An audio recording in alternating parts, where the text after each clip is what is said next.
Jadi Repri kembali diundang oleh Nagamas Ponsel untuk melakukan konversi antara Vivo V7 Plus dan Oppo F5 sesuai dengan permintaan kalian ya. Semua berdasarkan opiniku dan Repri tak dibayar oleh Oppo atau Vivo untuk berkata baik atau mungkin saling menjatuhkan tentang produk mereka. Jadi lihatlah dengan seksama video konversinya sebagai modal penilaian kalian sendiri. Untuk desain kedua smartphone ini hampir sama saja sih, sama-sama dari plastik bodinya. Dan maaf banget di video review kemarin Repri sempat tertipu karena saat memegang Oppo F5 awalnya Repri kira bodinya metal tapi ternyata plastik juga. Kemudian feel-nya sekilas sama saja sih rasanya, cuma Repri pribadi sedikit nggak nyaman ya untuk Oppo F5. Dengan bodi Oppo yang tidak menyatu dengan layarnya. Ada sedikit menyembul, layarnya terkesan nggak nyatu, jadi gimana ya pas memegangnya itu nggak terasa natural di tangan. Tapi untuk Vivo, pribadi Repri merasa nyaman sekali karena lekukan bodinya menyatu dengan layarnya. Jadi pas dipegang sangat terasa natural banget di tangan, seperti memegang smartphone Apple. Masing-masing HP ini punya fitur andalan, tapi kayaknya untuk fitur Smart Split Vivo dan split screennya Oppo ya kurang lebih sama aja sebenarnya. Namun untuk pengalaman kedua fitur ini lebih simpel di Vivo karena tinggal tarik 3 jari dari atas ke bawah sudah terbuka dan terbagi layarnya. Tapi menurut Repri pribadi nih, Repri merasa sangat ribet banget menggunakan fitur split screennya Oppo F5. Soalnya sering banget terjadi miss, sempat kesal. Soalnya banyak aplikasi yang menurut Repri tidak support dengan fitur split screen-nya Oppo F5. Pas menekan multitasking beberapa detik gagal berkali-kali. Jika memang sempat sukses, bisa saja kepilih aplikasi di recent app yang tidak support, maka split screen-nya bakal gagal dan frost close. Tapi jika Oppo, menurut Repri sudah lebih matang akan fitur ini. Untuk mencegah kesalahan pilih aplikasi yang tidak support dengan smart split-nya Vivo, Vivo langsung memilih aplikasi apa saja yang support, jadi nggak akan terjadi salah pilih aplikasi yang nggak support dengan fitur ini, sehingga membuat fitur smart split-nya Vivo tidak akan terjadi frost close.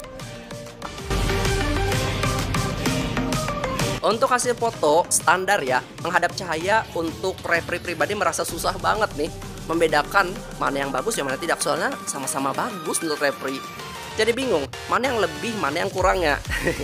Tapi untuk kondisi membelakangi cahaya ini kelihatan banget nih bedanya. Oppo terlihat kurang, soalnya bagian latar belakang kelihatan silau, kurang jelas, over putih, dan objek Repri ya kelihatan gelap. Tapi sedangkan Vivo, Repri suka banget hasilnya, soalnya pas banget pencahayaannya. Untuk objek bahkan latarnya, objek Repri kelihatan tetap cerah dan latar belakangnya juga tetap stabil pencahayaan yang nggak terlalu silau. Nah untuk mode beauty sepertinya Oppo membuktikan kehandalan AI beauty-nya yang katanya bisa membedakan beauty untuk pria dan wanita. Karena Oppo F5 mendeteksi Repri pria, jadi memberikan efek beauty yang natural. Namun untuk Vivo nggak tahu sih, jijik aja lihat foto selfie Repri kayak begitu. Untuk kamera belakang outdoor, menurut Repri lebih terlihat cerah Vivo V7 Plus daripada Oppo F5. Soalnya jelas banget kelihatan dari jalan dan baliho yang terlihat lebih terang dibandingkan Oppo F5 yang terlihat lebih gelap. Namun untuk indoor kayaknya jelas banget Oppo F5 memberikan hasil yang lebih cerah dibanding Vivo yang terlihat lebih gelap.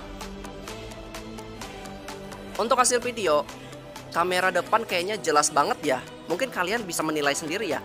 Kamera V7 Plus ini memberikan hasil yang tajam, stabil di pencahayaan, dan tidak seperti hasil Oppo.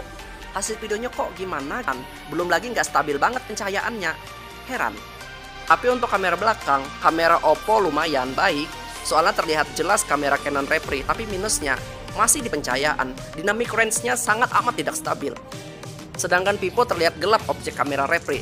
Namun untuk dynamic range terlihat stabil. Walaupun satu induk perusahaan, Oppo dan Vivo memiliki kualitas yang berbeda di berbagai aspek dengan sama-sama mengeluarkan smartphone dengan tren yang terupdate.